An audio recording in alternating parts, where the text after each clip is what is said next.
Halo guys, perkenalkan kami yang beranggotakan Nurul Aulia Rasya, Rizkyla Falayati, dan Meta Relina. Kami akan menyajikan materi tentang audit saldo piutang usaha. Nah, sebelum masuk ke dalam proses pengauditan, kita terlebih dahulu harus mengetahui apa sih itu piutang.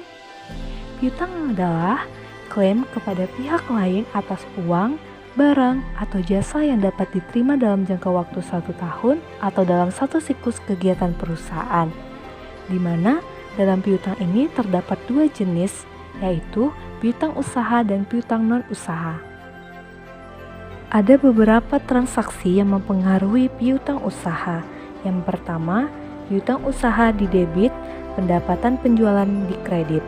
Kedua, retur penjualan di debit, piutang usaha di kredit. Ketiga, kas di debit, piutang usaha di kredit. Keempat, cadangan kerugian piutang di debit, piutang usaha di kredit. Prinsip akuntansi berterima umum dalam penyajian piutang usaha di neraca terdapat beberapa prinsip. Yang pertama, piutang disajikan di neraca sebesar jumlah yang dapat ditagih. Kedua, jika perusahaan tidak membentuk cadangan kerugian piutang, maka harus diungkapkan bahwa piutang tersebut adalah piutang bersih. Ketiga, jika piutang bersaldo material, maka harus disajikan rinciannya. Yang keempat, piutang non-usaha yang jumlahnya material, maka disajikan terpisah dari piutang usaha. Dalam pengujian substantif piutang usaha memiliki beberapa tujuan. Yang pertama, memperoleh keyakinan tentang keandalan catatan akuntansi yang bersangkutan dengan piutang usaha.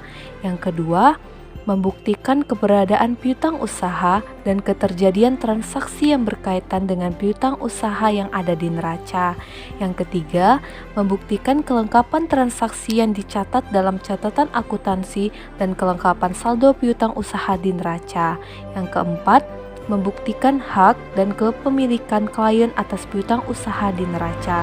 Kelima, membuktikan kewajaran penilaian piutang usaha dalam neraca. Yang keenam, membuktikan kewajaran penyajian dan pengungkapan piutang usaha di neraca. 1. Memperoleh keyakinan tentang keandalan catatan akuntansi yang bersangkutan dengan piutang usaha, di mana auditor melakukan rekonsiliasi antara saldo piutang di neraca dengan akun piutang di dalam buku besar, yaitu jurnal penjualan, jurnal penerimaan kas, dan jurnal umum. 2. Membuktikan keberadaan piutang usaha dan keterjadian transaksi piutang usaha di neraca, di mana melakukan beberapa hal. Yang pertama, pengujian analitik. Kedua, pemeriksaan bukti pendukung transaksi yang berkaitan dengan piutang usaha. Ketiga, pemeriksaan pisah batas transaksi yang berkaitan dengan piutang usaha. Yang keempat, konfirmasi piutang usaha. Ketiga, membuktikan asersi kelengkapan piutang usaha di neraca, maka melakukan beberapa hal. Yang pertama, pengujian analitik. Kedua, pemeriksaan bukti pendukung transaksi yang berkaitan dengan piutang usaha. Ketiga, pemeriksaan pisah batas transaksi yang berkaitan dengan piutang usaha. Keempat, konfirmasi piutang usaha. Keempat, membuktikan asersi hak kepemilikan piutang usaha di neraca, maka melakukan beberapa hal. Yang pertama, pemeriksaan bukti pendukung transaksi yang berkaitan dengan piutang usaha. Yang kedua, konfirmasi piutang usaha. Kelima, membuktikan asersi penilaian piutang usaha di neraca, maka ada beberapa hal yang dapat dilakukan. Pertama, prosedur audit awal. Kedua, pengujian analitik. Ketiga, pemeriksaan bukti pendukung transaksi yang berkaitan dengan piutang usaha. Keempat, konfirmasi piutang usaha.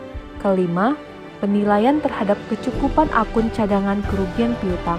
Keenam, perbandingan penyajian piutang usaha di neraca dengan PABU. Keenam, membuktikan asersi penyajian dan pengungkapan piutang usaha di neraca, di mana di sini membandingkan penyajian dan pengungkapan piutang usaha di neraca yang diaudit dengan prinsip akuntansi berterima umum. Pengujian substantif piutang usaha memiliki beberapa langkah yang harus dilakukan. Pertama, prosedur audit awal. Nah, dalam prosedur audit awal ini, ada beberapa langkah yang harus dilakukan. Pertama, usut saldo account receivable di neraca ke saldo akun account receivable di buku besar. Kedua, hitung kembali saldo account receivable di buku besar.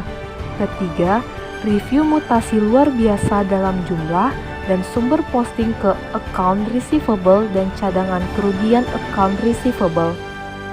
Keempat, usut saldo awal account receivable dan cadangan kerugian account receivable ke kertas kerja tahun lalu. Kelima, usut posting pendebitan account receivable ke jurnal. Keenam, lakukan rekonsiliasi akun kontrol account receivable dalam buku besar ke buku pembantu account receivable. Langkah kedua dalam pengujian substantif piutang usaha adalah prosedur analitik. Nah, dalam prosedur analitik ini ada langkah yang harus dilakukan. Pertama, hitung rasio atau tingkat perputaran account receivable, rasio account receivable dengan aktiva lancar, rate of return on sales, rasio kerugian account receivable dengan penjualan kredit, rasio kerugian account receivable dengan jumlah account receivable yang tidak tertagih. Kedua, analisis hasil prosedur analitik dengan harapan, data lalu, data industri, jumlah yang dianggarkan. Langkah ketiga dalam pengujian substantif piutang usaha yaitu pengujian transaksi rinci. Dalam pengujian transaksi rinci ini ada beberapa langkah yang harus dilakukan. Pertama, periksa sampel transaksi account receivable ke dokumen yang mendukung timbulnya account receivable, yaitu faktur penjualan, laporan pengiriman barang, order penjualan, kas masuk, memo kredit, dan penghapusan account receivable. Kedua, lakukan verifikasi pisah batas transaksi penjualan dan retur penjualan. Ketiga, lakukan verifikasi pisah batas transaksi penerimaan kas. Langkah keempat dalam pengujian substantif piutang usaha yaitu pengujian saldo akun rinci. Dalam pengujian saldo akun rinci ini, ada beberapa langkah yang dapat dilakukan. Pertama, lakukan konfirmasi piutang.